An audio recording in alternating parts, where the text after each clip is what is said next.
Mic check one, Yo, two. get out of here with them weak ass shoes, yo. Balls deep. I'm talking about balls deep. I'm talking about balls deep in love. I'm talking about balls deep. I'm talking about balls deep. I'm talking about balls deep in love. What's up, Balls Deep fam? To another episode of Balls Deep with Devin Jovan. I think we're on episode 11 of season 2. Okay. Um, Balls Deep, this is where we dive balls deep into the hottest stories in sports. If you're new to the program, and I gotta say this, Jovan, I know it's only two names, but I'm your host, Devin, and I'm joined by my co-host, Jovan. And if you're returning, I hope you're having a good day. I hope you're having a good day.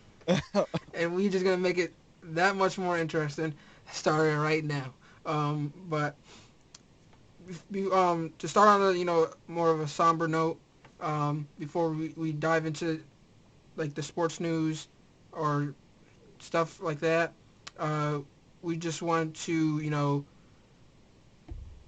announce, not even announce, just pay our condolences to the ESPN family and the Gomez family, because longtime ESPN reporter, baseball reporter, Pedro Gomez passed away unexpectedly on Sunday at the age of 53.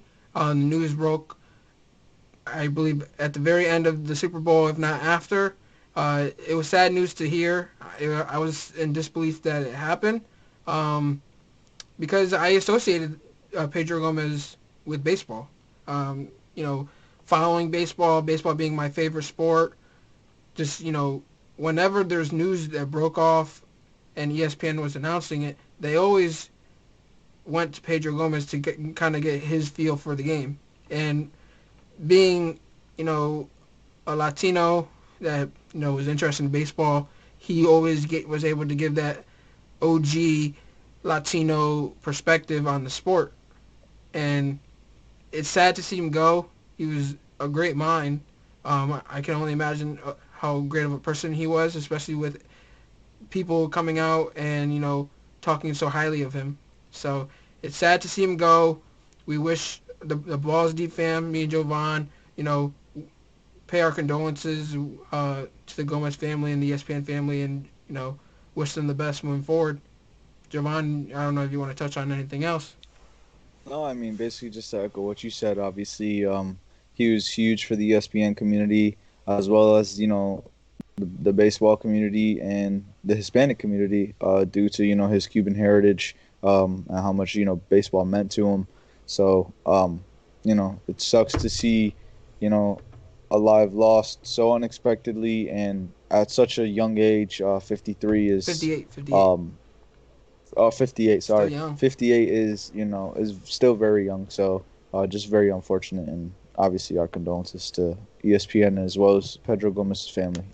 But to dive into some sports news, there's some bigger news out there, in regard, bigger than the news that we're about to talk about. But we're gonna leave that for a little later. We're just gonna talk about Elvis Andrus, the shortstop from the Rangers, got traded to the division rival Athletics for Chris Davis. So it was a straight up swap.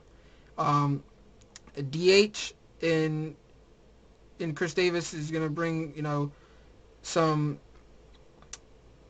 liveliness to the Rangers lineup, while Andrus is going to be able to supply some much needed defense for the Athletics. I was kind of confused on the trade, not because they couldn't, benefit from either player, but it was just an interdivisional trade. We talked about, the Red Sox Yankees trade for Ottavino and how rare that is. So just to see another trade similar to that, it was kind of, I don't know. I suspected what was going on. But I think the Yeah, Athletics got the better end of the trade. I think it makes more sense for them because they seem to be more in win now mode, in my opinion. and Andrews is going to add a spark to that lineup. But what he's bringing to that team first and foremost is defense, and that's what they're looking for. So Yeah. I'm interested to see how it pans out for both squads, honestly. But what do you think about the move? No, yeah, I definitely think that the Oakland A's won the trade more so in the sense of the fact that, like you said, they're in win now mode.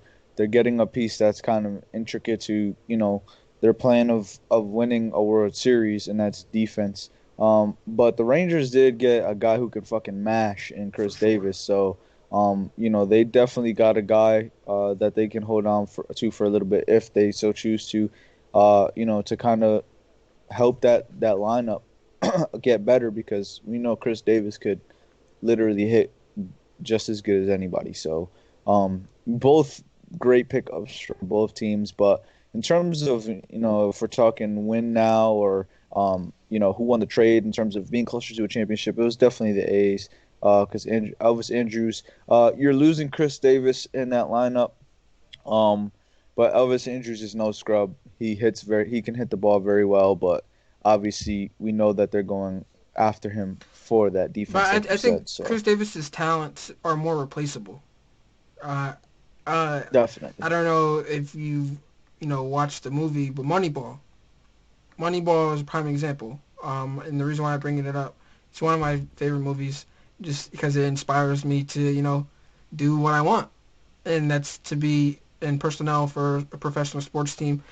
But the reason why I mention it is because in that movie they lost Johnny Damon and Jason Giambi, who were really good bats for that athletics team that was, you know, they didn't have the capabilities of the New York Yankees or the Boston Red Sox. They didn't have, because of the market, they didn't have the salary cap.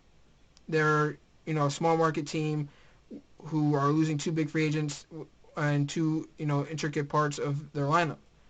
And they replaced them with players that, you know, thought to have a flaw or, people looked at them differently because they threw weird or however. But they replace them with people who can get on base. Get on base, whether it would be walking, hitting, doesn't matter.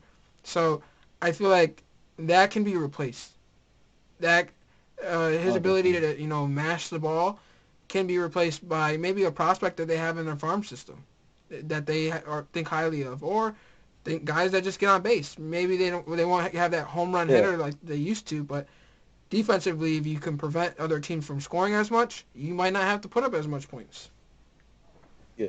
No, completely agree, and I mean that's more than likely the reason that the Oakland A's decided they were okay with getting rid of a guy like Chris Davis, and again, that's why, just to kind of touch again like on what we just said, that's why the A's, immediately do get better because they're getting in return, a 5 tool guy who can really do it all for them, rather than just a guy, to bring runs and you know hit in the spots that they need to, which is obviously crucial. But when you have a guy like Elvis Andrews who can do it all, you're definitely obviously getting the better end of the deal as well as the better immediate Well, just impact. look what Andrus, how big of a role he played when the Rangers were making a deep run in the playoffs.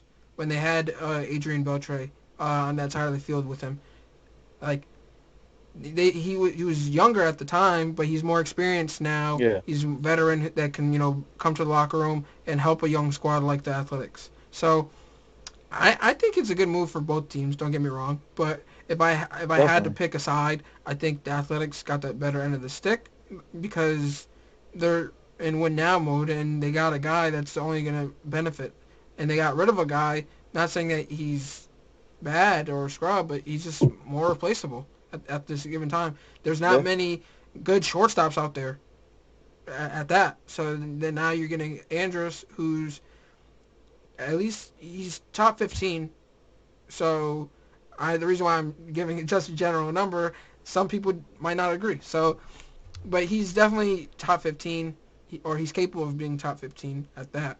So for a team that's not going to go get highly touted free agents, this was a really good move for them. But to shift over, definitely. another team in that division The Los Angeles Angels went out and made a move. They went and traded for Dexter Fowler, um, and in return, they got they traded cash and a player to be named later, which most likely means a prospect uh, at that. And before we recorded, you had mentioned like, what did you say? You want to repeat it? They need to get Mike Trout somehow. Exactly.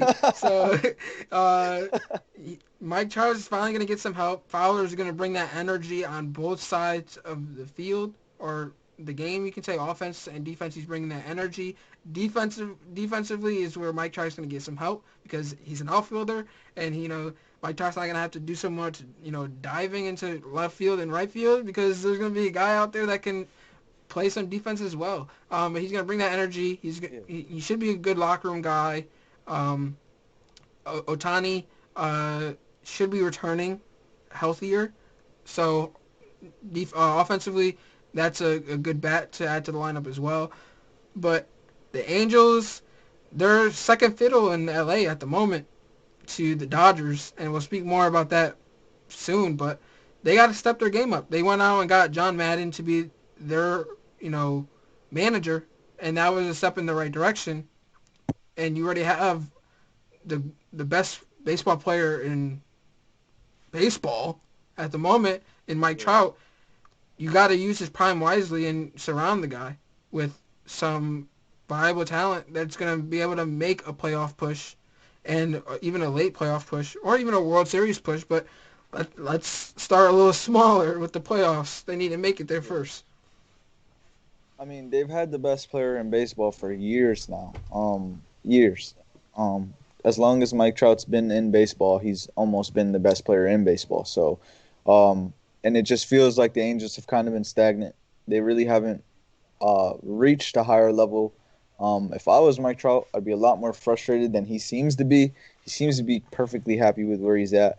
But he's one of the best baseball players. He's the best baseball player in the MLB right now. And he's one of the greatest baseball players we've ever seen. I think it's just about time that the Angels start putting people around him to try to, go and get him that championship. And I think, Shohei Ohtani was obviously a huge draft pick for them. But, now getting Dexter Fowler, it's a good piece. It's a start to start, making playoff pushes and, getting deeper into the playoffs. But they're going to need a few more pieces, like you said, on the defensive side of the ball and, pitching wise, they're going to need some help if they really want to, get Mike Trout that first ring and get themselves a ring in general. So there's definitely a lot of work. I mean, to they do got for the Rendon. Angels, so. That was a step in the right direction too. Yeah. Last year, Yeah. I believe it was last year. And then now you're going out and getting Fowler, which is another step in the right direction. They got Jose Iglesias at shortstop, who's a good defensive player. So that's a step in the right direction. You got Justin Upton. So they're making, small steps in the right direction. Yeah. Now it's time to just go all in. You need to win this division. Yeah. Not just Definitely. you need to be able to make the playoffs at that. But winning the division is the goal usually before 100%. you have these playoff goals of winning a World Series. But pitching seems to be their weak point at the moment, and I don't know what they plan on doing, but they need to figure it out. I mean, they seem to not be going after the top guys. They seem to try to get the middle market, or not the middle market, the middle of the pack guys, and try to settle for that. And in the end, it just they pretty much shoot themselves in the foot. So I think they just need to be like the Dodgers. You're in a good market. Yes, you're pretty much the Clippers to the Lakers, in a sense. The Angels are the Clippers, and the Dodgers are the Lakers. So you're gonna be second fiddle. You have to accept that until you prove that you're not. And in order to prove it, you have to, go after these top guys. You're in LA. It's a top market. People want to go there. But not only that, but obviously they don't have any pitching. But I'd like to see them at least go after, some of those top, bullpen Yeah, for guys. sure. There's been plenty of them in the free agency. Even if they took a Tampa Bay Rays approach and just decided to have a guy come out and start for 2-3 innings and then go with your bullpen. Even if they took that approach, the same way the Tampa Bay Yeah, it doesn't Rays have to do. I be mean, starting pitching. you don't have to be spending loads of money on starting pitching if it's not what you want to do. But at one point or another, you do have to address the fact that your team can't put up as much runs as teams are putting up on you because your pitching just isn't where it needs to be to one make the playoffs, but after you make the playoffs, win playoff games and win a World Series, which is obviously the main goal. So um, there's definitely some moves And to be I made. think that Albert Pujols contract is definitely shooting him in the foot because he has a no trade clause. So so they can't get rid of that. So they got to face it, and he's definitely not the player he used to be. But he can definitely bring some veteran leadership to that squad. And pitching is what's holding them back, and they need to go out and get pitching, whether that's starting pitching, relievers. They just need as much help as possible to make a push with a Mike Trout. Mike Trout deserves to make the playoffs and at least have an opportunity to compete, and not just compete, but compete for a World Series. He needs to. They need to have a squad that's presentable, and I think that the momentum or the culture of that team shifted as soon as they signed John Madden, who shifted the Cubs organization when he went there. So, and you could say he shifted the Rays organization too when he was there too, because they became super competitive before, or not before, when he was there, and they've been competitive ever since. So Yeah. hopefully they're turning things around over there. I would like to see Mike Trout, since he's not going to be a Yankee, do something that makes some noise.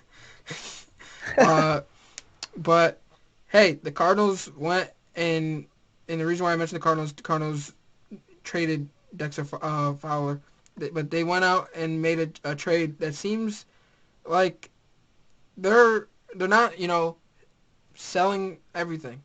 They're making strategic moves, and might have been for financial reasons why they made the Fowler move. But Nolan Arenado finally got traded, blockbuster deal, and the trade partner was the St. Louis Cardinals. So the St. Louis Cardinals went out and got themselves a third baseman, and not just a third baseman, the third baseman, because he's Yeah, probably the best third baseman in the yeah, MLB, definitely. and that just goes to show that the Rockies are selling everything, and I'll get more into that in a second. But the Cardinals, they traded left-handed pitcher Austin Gomber, third baseman Mateo Gil, infielder, I don't even know how to pronounce his first name, so I'm not going to, or I'll try, Elahiris Montero, and right-handed pitchers Tony Losi and Jake Sommers. It sounds like a bunch of prospects, which makes sense because the Rockies are they're not in win-now mode. They're definitely in rebuild mode because they're in a division that they're not going to compete right now. Um, so it makes sense that they're taking the rebuilding approach and trying to mold these prospects into these star players like they did with some of the players that they have had. And I don't think I think they seen it. It was pretty much writing on the wall in the sense that it wasn't going to happen this year, and that's why they're selling everything right now. But I think it was a smart move for the Cardinals. The Cardinals Yeah, were definitely. on the not the come up, but they were on a fine line of being a playoff contender and being out of the playoffs. And I think this Yeah. pushes them to the next level. Definitely. I mean, the Cardinals last year in a shortened season were just barely above 500, but also just barely out of the playoffs. And now with this extended playoffs, obviously, uh, getting a guy like Nolan Arenado kind of gives you a little bit of a push towards going from that team that's just out of the playoffs and just missing it to a team that's right there in the hunt and competing late in the season, especially like I said with this expanded playoffs that they've been discussing holding on to at least for now. So, I mean, there's you really can't say enough about him. I mean, he's like I said. I mean, he's the best third baseman in the MLB, arguably. I mean, you might have somebody argue something else, but he's the best third baseman in the MLB. But he's much more than just a guy who can play defense. He's just as good a bat as he is, you know, a third baseman. So he's just a complete player. He's one of the best players in the MLB. So obviously, it's a huge step for the The reason why I Cardinals. said, the Rockies they looked at their division, and they're in the division with the Yeah, Dodgers. They're in the division with the Padres. I don't even have to name the other two teams, but I will. The Giants and the Diamondbacks. They're clearly the worst team in that division. Clearly. And yeah, they kind of figured we might as well sell our best players and get as much for them and just prepare for the future.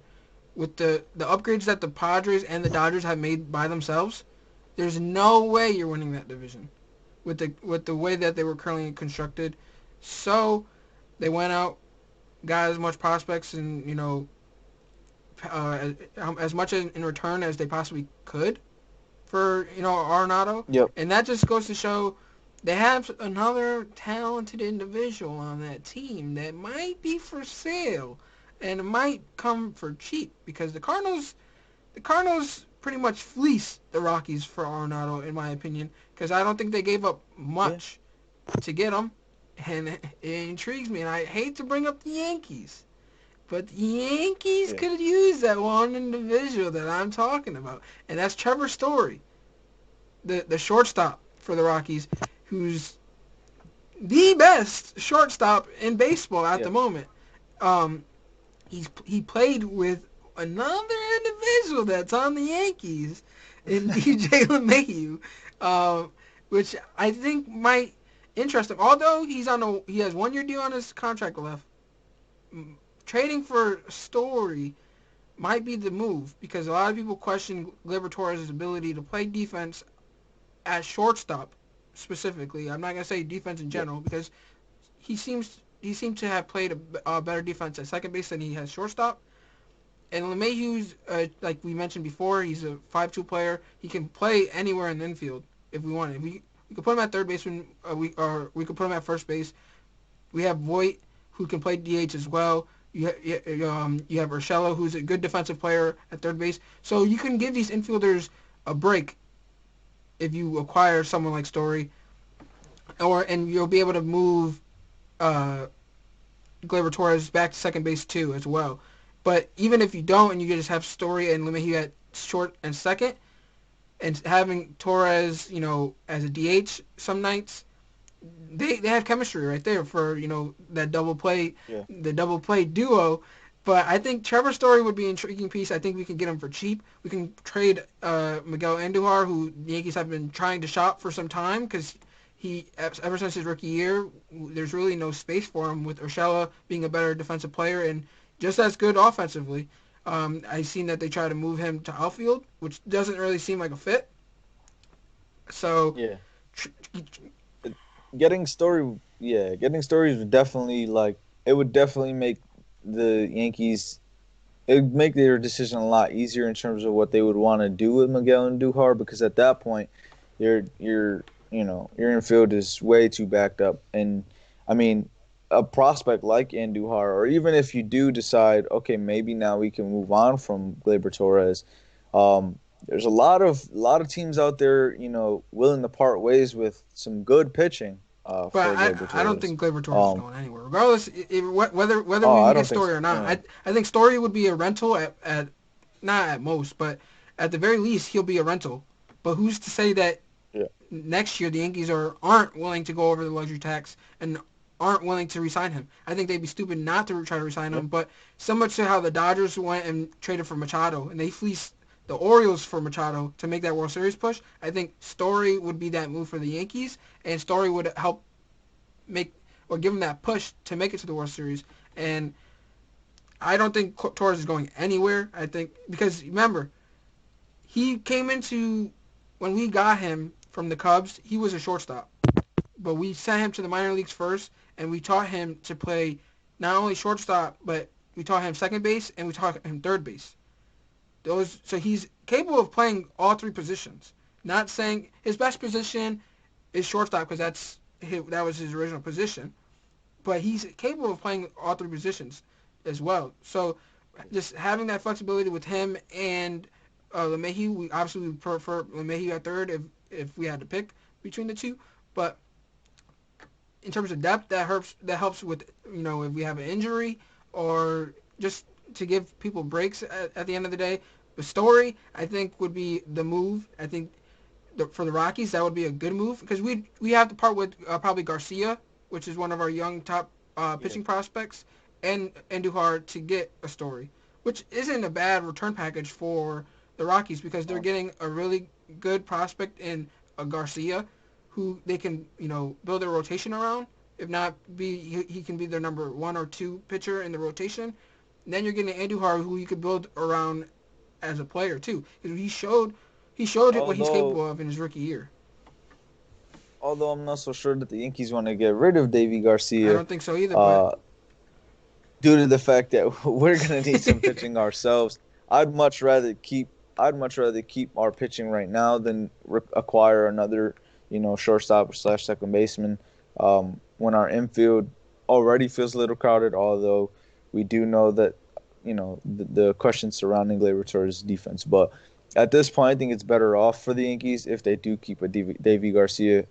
Like I said, especially due to the fact that there's so much uncertainty around your pitching outside of really Cole and Kluber now that we've acquired Kluber as well. so So the only reason, um, I think Davy Garcia could definitely be, a guy that, could be possibly an ace for us, down the for line. sure, I So wouldn't say. Well, I think he could be an ace for like an organization like the Rockies.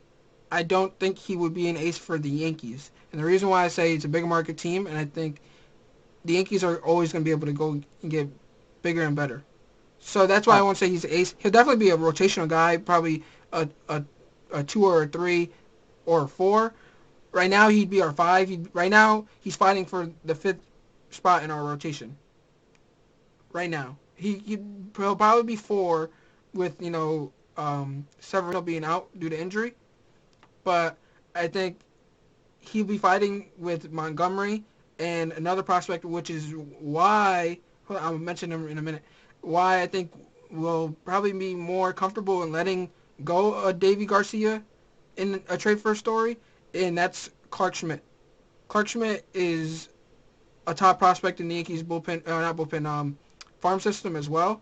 They're both right-handed pitchers, so I think we'll let it play out. If Story, let's hope and pray Story doesn't get traded by then.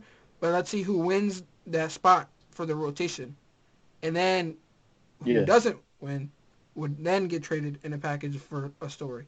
But you gotta remember, we have Lewis Gill, Clark Schmidt, and David Garcia. Those are three good prospects that can appeal to someone like the Colorado Rockies.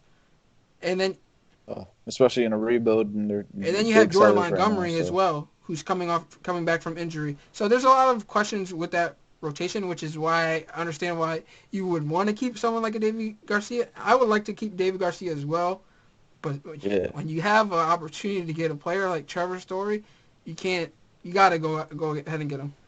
Oh, definitely.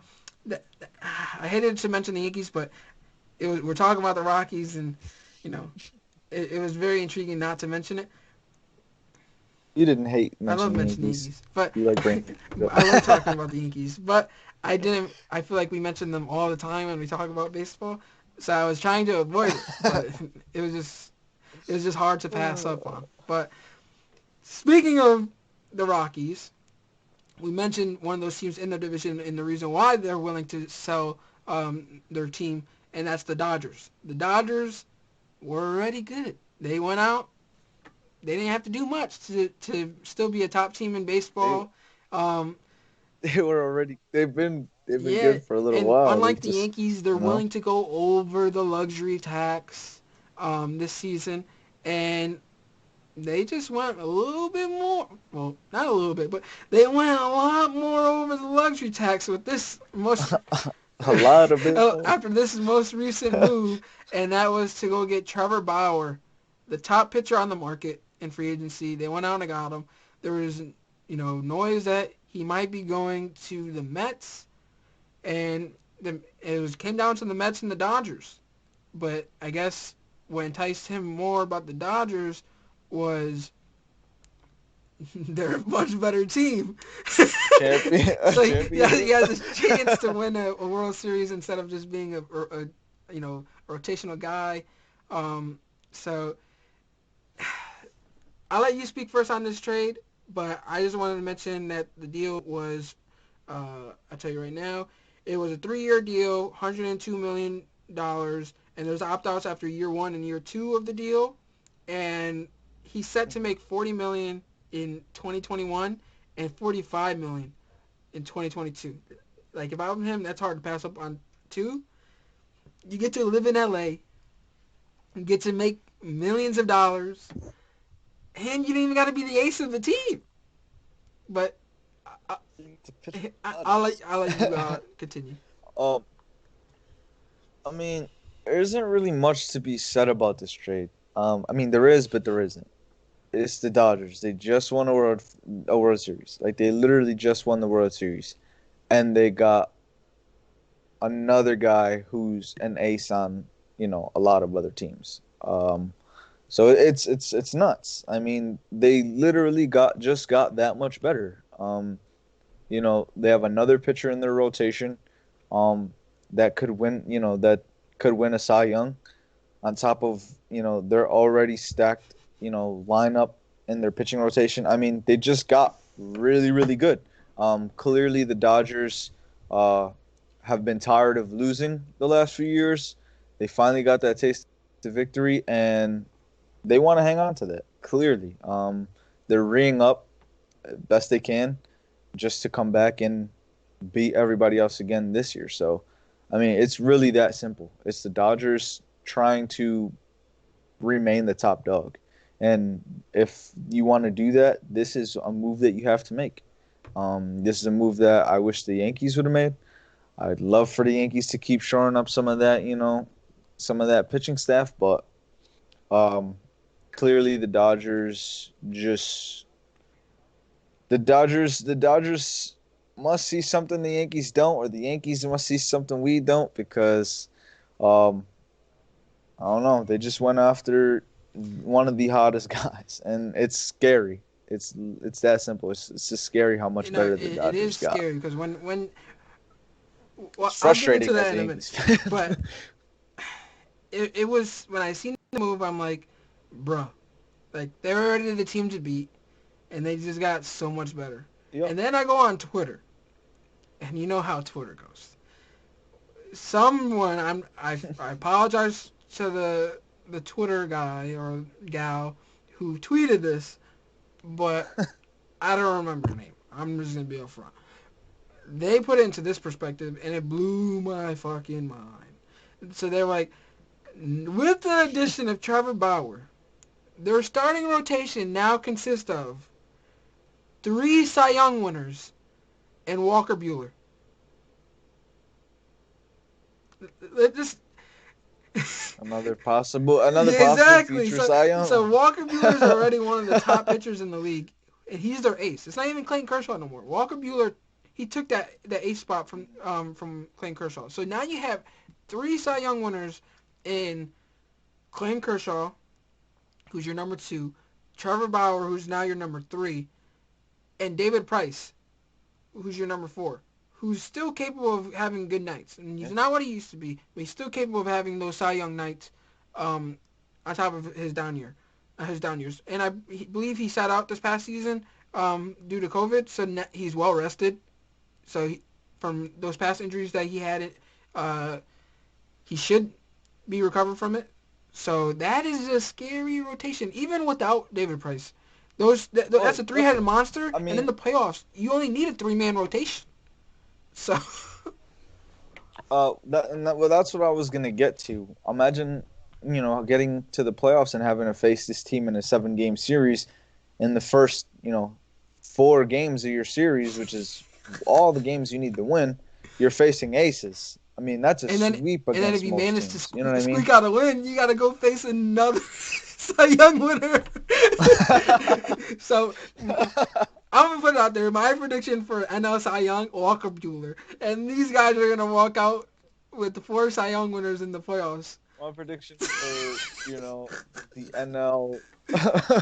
My prediction for the NL champion to the World Series And it's Dodgers. not even there. So like before this move, they were already dealing with trying to bring back Justin Turner, the third baseman who's a free agent, Yep. and when they signed Bauer, people were automatically assumed, oh, they're already over the luxury tax, and now they're even more over the luxury tax. Maybe he's not coming back. But sources say or reported that they're still interested in bringing this guy back. So they're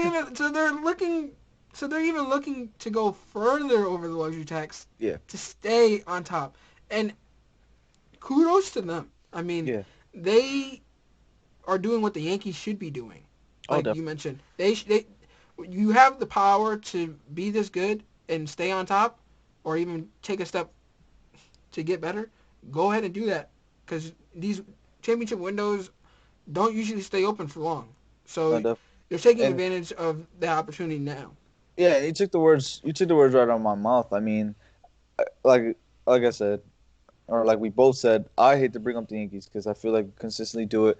Feel like a broken record sometimes. But as a Yankees fan, as an MLB fan in general, this is something that you'd expect to see the Yankees do. I mean, you go out and you get the best talents because you can't afford them, and you remain on top. I mean, this is what everybody. This is what all Yankees fans were hoping. This is what all Yankees fans and all non-Yankees fans were hoping and not hoping Yankees would do. And that's go out there and get those top free agents. And the Dodgers are doing just that, and they just won the World Series. You know what I mean? So as a Yankees fan, it's frustrating to see your team kind of not make any moves for months up until recent. And then now seeing the Dodgers coming off of a World Series, and then, oh, here we go. We got another ace in our rotation. So, So I think what kind of convinced them to make the move was they looked at their division and they seen, like I mentioned before, I think the Padres are probably the best chance of beating the Dodgers, and they seen the Padres making so much moves and making yeah. such progress this offseason with the moves that they had made that they figured we got to make a splash ourselves. Let's go get the best guy on the market. I mean, go ahead. I'm sorry. No, No, no, I mean, you're I sorry. was just gonna say. I mean, the Padres probably got better than any other team in the league this year up until the Dodgers made this move, really. And it It was just that took one simple. move. It was just because the Dodgers are just that good that one move kind of put them over the top for the. But you mentioned the Yankees earlier, saying like I wish that the Yankees would have made this move. I didn't expect the Yankees to go out and get Trevor Oh, Bauer. not at all. I think when he was teasing all these teams on Twitter, like, hey, I think I would look good in this, that, or maybe over here. He wasn't coming to the Yankees, and the reason why, he hates New York. All right, he hates the fact that we have that power in that organization. He just doesn't like us. He never did. But then the fact that our ace is Garrett Cole, his former teammate in college, um, who they seem not to get along. They might disagree, but they don't get along. And the reason why is Bauer thought of himself as the ace back in college, and Garrett Cole took that from him, and he thought he was better than it was. Egos. Egos Yeah. collided, and he wasn't gonna play second fiddle to Cole again in New York. So I didn't see it happening. They claimed that the beef was squashed. Didn't see it happening. Didn't at all. So I'm not surprised that the Yankees didn't go out and get him. Would I have liked them to get a talent of his level of his level? Of course. Who Oh, of wouldn't? course, yeah. But I didn't think the move was realistic, and I do think the Yankees need to go over luxury tax and just stop playing this. I don't want to go over the luxury tax. You've been over the luxury tax for years. Who cares? Like, and you've been over in recent years. You've been over the luxury tax, and you haven't won shit since '09. So you might as well stay over the luxury tax. It's not like it's gonna make you any worse at that. So Yeah, As much as I 100%. would have liked the move, it wasn't going to happen. So I'm not mad that the Yankees didn't go out and make the move. To be honest, I would have liked him to go to the Mets. I think it would have definitely made another good team, another competitor, not only in the NL but the MLB. Yeah, So the Mets would have been, more of an up and comer. But the Dodgers, it just takes one yeah, move. Like you yeah. already No, the team to beat, and then now you already had the best yeah. offseason, and you only made one move. No, I agree, and I was gonna say the same thing. I honestly wish I had seen him in a Mets uniform rather. I mean, the Mets are making a lot of good moves, um, and I feel like he could have been that one move that put them over the top in terms of being, a playoff team to a contender, championship contending team. Honestly, um, and it kind of sucks. It almost feels like, not to say that he did, because I'm not saying he did it for that reason, but it feels like he took an easier route, um, and just went with a better team. He I did. would have I would have loved to see him in a Mets uniform. I think that would have been great for the Mets. I think it would have made baseball in general more interesting, uh, as well as the AL, um, and the Mets I would have been there again. granted, I think the Dodgers offered him more money. Like I mentioned, he's making 45 and 40 million in the first 2 years of his deal with the Yeah, Dodgers. So I think in terms of years, the Mets were on that 2 to 3 year range. I don't think he was making nearly as much. So when it came down to it being close in terms of numbers, it came down to championships. Where can I win? Where's the better chance of me winning? And I think he took the easier route, which in this case I don't blame him. yeah, But I just would have liked to see another team make a splash in the Mets, on top of getting a player of Lindor's caliber. So shifting over, we got some MLB news, and they're not acquisitions. So the MLB is changing things this year, and it's mm, not because of it's not because it's a shortened season. They're just changing some things, and I'll just mention this first one. So the New York Post reported that the MLB and the MLB PA came to an agreement on some 2021 terms, and that is having some 7 inning doubleheaders and modified extra innings, which just means there's gonna be runners on second base, similar to the shortened season. So I think they seen how successful it was in the shortened season, and they decided to carry it on and help with player safety. And that's having the 7 inning doubleheaders instead of having the 9 inning doubleheaders. So that's 4 less innings that players have to play unless they go to extra innings. But should they go to extra innings, now there's a second baseman on, or the player on second base, or runner on second base, I should say, yeah, which most likely will shorten these games. Which, in terms of player safety, that's a positive, especially for a definitely. regular season game because it's not a playoff game. And there's going to be no universal DH. There's no universal DH currently a part of the agreement. I get the MLB was trying to push the universal DH, and I think the MLPA was against it. I'm for universal DH. I don't really see the purpose of having a pitcher bat, and I honestly prefer them not to bat because it makes it that much harder on a team that's defending it because you can't pitch around a guy. You have to pitch up against a guy that can hit the ball and most likely Yeah. change the game. So I'm for it. I don't understand why some people are against it, but so far there's no agreement on being a university DH. It doesn't look like there's going to be. Um. So a lot of what this news tells me, at least, or what I read into it myself, is I think we are getting closer and closer to the conversation in which you've mentioned already previously on earlier episodes is a shortened MLB season in general. And not just because of COVID, but just in general, in terms of regular MLB season, let's shorten it. I think that, Major League Baseball is kind of realizing that at this point, uh, 162 games on top of the playoffs feels a little bit outdated. It's very long, especially with younger, newer generations not having not only the will but just the attention span, or to pay attention for really that long of a time of the year. I mean, baseball is the longest season of any major sport. It's nearly year round because they probably have the shortest off season of any sport other than maybe soccer. Um, but yeah, I think this just tells me that we're getting that much closer to that conversation of a shortened season. I mean, 7 inning double headers and extra, runners on and extra inning games. It just tells me that clearly the MLB is aware that their game, not only just the season, but the games are too long, but also the seasons are starting to dwell on the fans and the players. And I think we're getting that much closer to them having that conversation of whether or not they feel they should shorten the season, and if so, by how much. I mean, I agree with you. Basketball is 82 games Yeah, on a regular season. We're just speaking on a outside of the affected seasons with COVID. There are 82 yeah, games, so they're typically 82 games, and that's practically double about the NBA season. And a lot of people yeah. are intrigued by the NBA season. And the NBA season goes from usually October to June. So the NBA Finals is usually in June, and the first game usually tips off at the end of October. Yeah, give or take, that's usually when it happens. So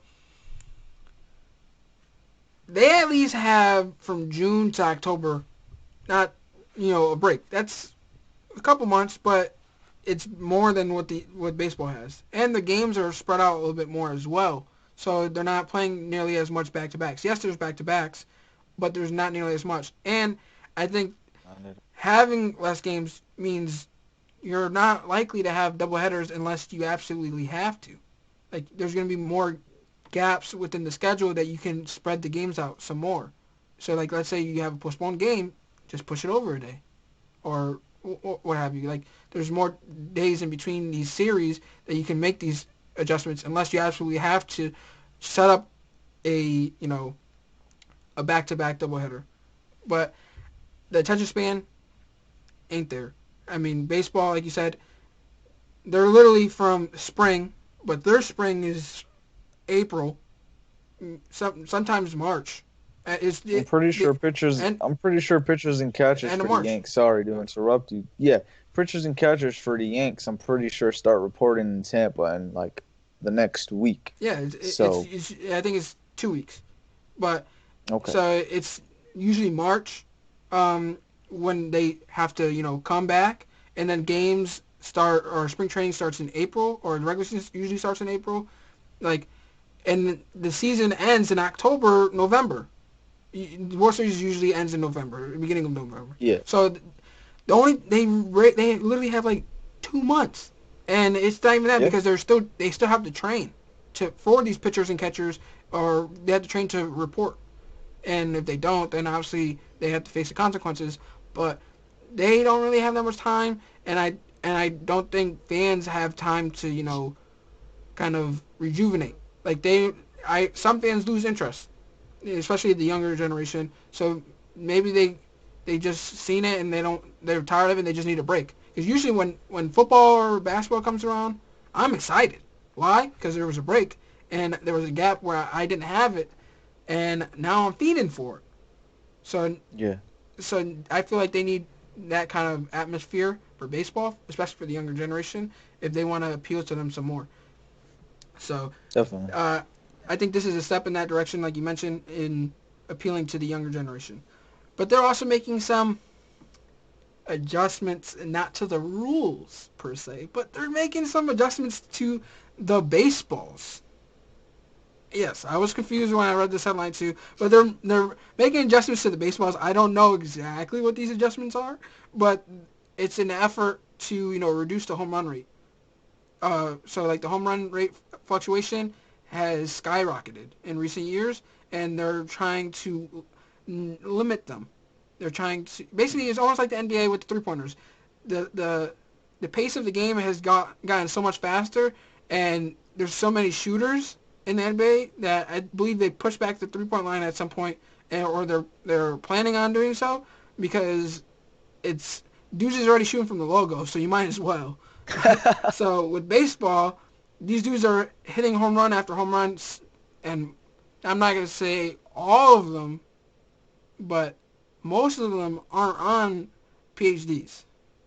So if they're doing these things with the straight talent, you got to make some adjustments. If not, there's going to be records broken of probably 900 home runs hitting in a career. Maybe even hit 1,000. So you got to make these adjustments because I mean, you can't just push the fences back in each stadium back like that. I feel like that's more work than just to change the baseball. yeah. I mean, it almost feels like season after season, there's another team getting ready to break the yearly record as a whole. So, and it almost feels like the last 3 or 4 seasons, it was like there was another team kind of coming close to breaking a record that was just set like the year prior or the year before. So, Or I think there um, was one season where there was two teams competing for the record because they've yeah, already both broke the record and now they're literally yeah. competing to You're, who finishes on yeah. top.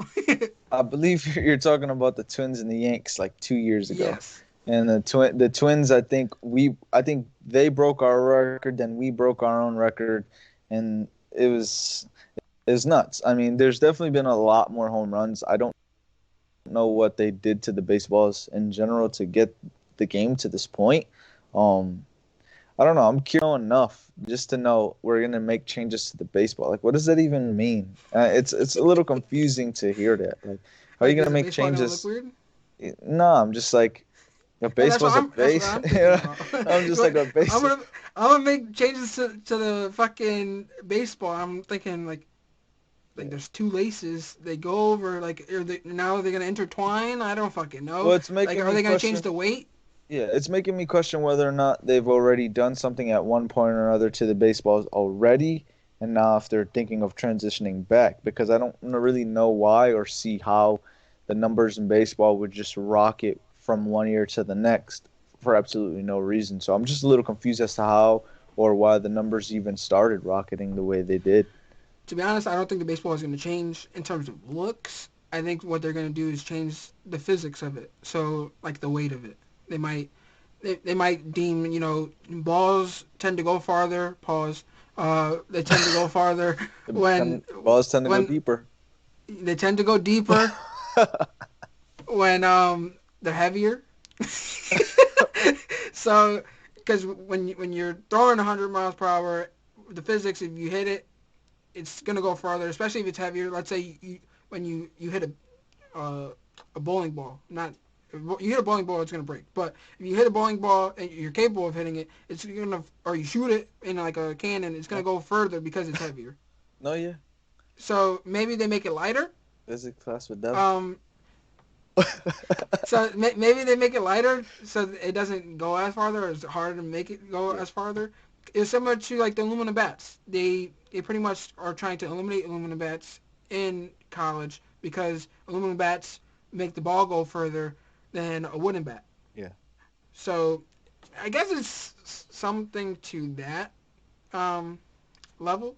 So I think it's more of the physics than it is the cosmetics of the baseball. But when they mentioned changes to the baseball, I just thought cosmetics. I'm like, this thing about to look like the movie Spaceball, like or Harry Potter with the twitches. The little sport with the wings. I was like, they're about to start hitting them twitches. So I'm like, I don't know.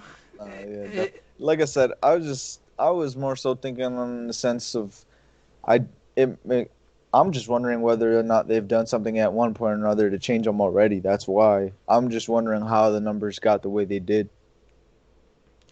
yeah, I don't know. They may have not said anything, but now they announced it. So now Yeah, we'll see the changes. I don't know if it'll be for this upcoming season. I think it will be.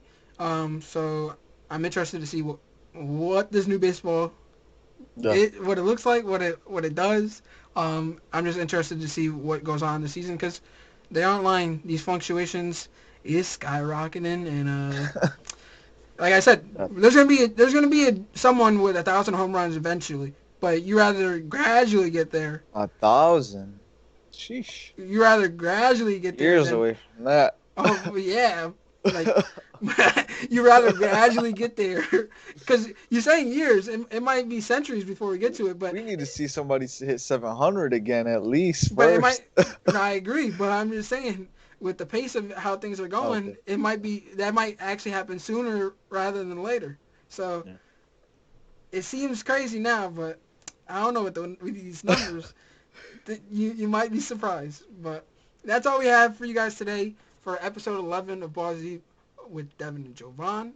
We gotta hit these balls deeper, uh, like in the MLB. So just check us out on all platforms. Make sure to like, follow, subscribe, and leave some comments, reviews. Let us know. Show us some love. We show love back, as always. And check out our guys at the Expansion Pack Podcast. Shout out Denzel because he shouted me out, even though what he shouted me out for was some petty shit. It was almost like when I shouted out Chris. But just shout them out. Go check them out. They're a cool little podcast about gaming. Check them out if you're interested. And check us out. You know, we have our own personal lives. You can follow us on our individual social medias as well. So just check that out. And see you next time. Peace. You're talking about balls deep. I'm talking about balls deep. We're talking about balls deep in love. I'm talking about balls deep. My boy's talking about balls deep. We're talking about balls deep in love.